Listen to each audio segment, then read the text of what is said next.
Live from Warrior Field in West Torrance, California, it's Mustang Football 2012 Playoff Edition. Good evening, ladies and gentlemen. I'm Chris Lee, alongside, as always, with Jeremy Sadowski, and we're here to bring you exciting high school playoff football action as your Mira Costa Mustangs from Manhattan Beach take on the West Torrance Warriors. Of course, this is the second round of the CIF playoffs. Both teams out of the Bay League, very well familiar with each other. Of course, this was one of the most exciting contests of the regular season for both teams, certainly for the Mustangs.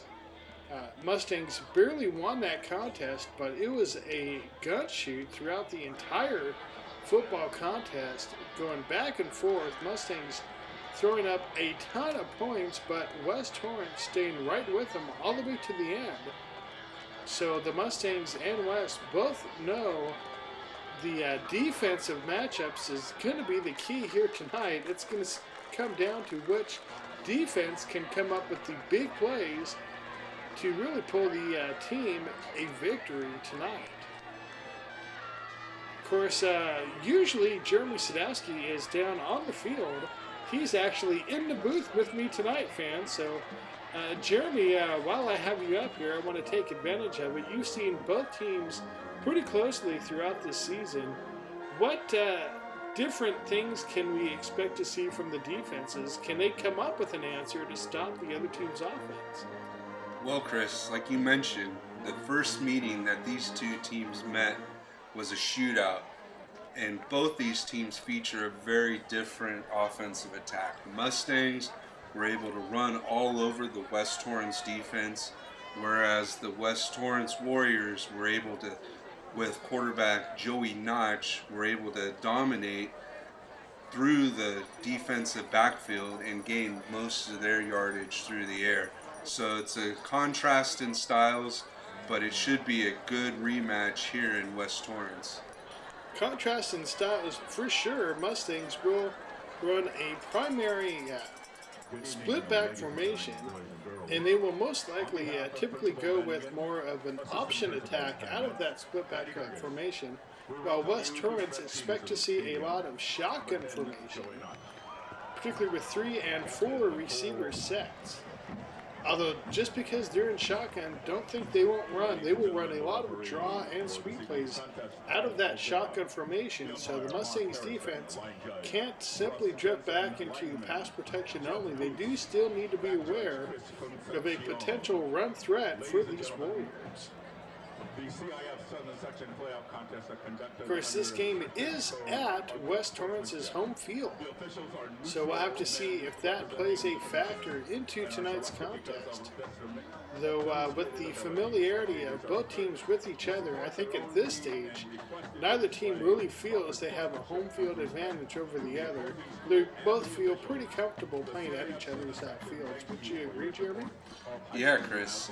And also around the Division III Northern Division playoffs, you have the winner of this game will face off against the winner of a Tascadero and Canyon. And then, of course, you have House Verdes playing Hart, an old nemesis of the Mustangs back in the Michael Okwo days. So it'll be interesting to see how the Bay League will represent. At least one Bay League team will advance to the next round, I predict. And of course, that next round is the CIF semifinals, so this is definitely an exciting contest and an exciting opportunity for the Bay League to really gain some serious recognition within this division. Meantime, the Mustangs are on the field. Yeah, Chris, you can feel the tension here in tonight's game. Two well-matched up teams, two offensive attacks that were absolutely unstoppable facing off here in West Torrance. Of course, we're certainly used to a high-potent passing attack from the Warriors, even back to our playing days, back when both teams were in the Ocean League. So no difference here as far as West featuring a strong passing attack. The question is, can the Mustangs defense come up with enough stops to get them the victory? Yeah, you mentioned that Ocean League West Torrance team from our days. That was, of course, led by quarterback Steve Sarkisian, former USC offensive coordinator and now University of Washington head coach. Mustangs have had a little history with University of Washington in terms of Mustang opponents. Also, Napoleon Kaufman, former Lompoc running back, played for Washington as well. Meantime, the Mustangs defense comes out with an early stop. The 1st and 10 play was a 1-yard loss for West. Now they go back to the air. And that is handled nicely on the outside. Good solo tackle out there by the Mustangs, number 27, Mills. Yeah, and you mentioned University of Washington. From our year, our junior, Cameron Kissel was a H-back for Washington. Meantime, ball is tipped and the Mustangs have an interception. Riley comes up with the pick after a good tip by the Mustangs linebacking crew, and that's an early turnover. Let's take a look at that one again. Yeah, Chris, watch this great penetration here. Looks like R.J. Coleman, but gets the pressure, and then, like you said, the linebacking crew was able to tip it up for Riley, who makes a very athletic play, pulling that one in. Of course, on the defensive side, we call that tip drill. Once that ball is in the air, it's all about getting that turnover, creating that big play for the defense. Talk about a big momentum change right away here. Mustangs hopefully can capitalize on the early turnover. Meantime, Swigert in shotgun, it's play action, it's complete.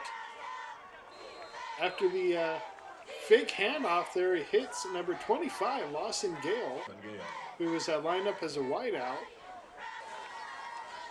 7 yards on the play, so it's 2nd and 3. Now we got a little wildcat here with Lawson Gale in at quarterback that time. Follows his blockers. Gets enough for the Mustangs' first down. Got 5 on the play, so it's going to bring up a 1st and 10. We see Ryan Swigert in at quarterback. We'll hand off to Mills, who pounds his way forward. Of course, we saw Mills make a good defensive play on the other side of the field. This time, Mills comes up with a nice run. Ball is spotted at the 4-yard line. Swigert hands off. Lawson Gale flips his way down to the 2-yard line. Yeah, we'll see a lot of Lawson Gale tonight from many positions, including possibly driving the team bus. Meantime, Swigert hands off to Corey Zanicki, the offensive lineman lined up as fullback, and he comes up with the Mustangs' first touchdown.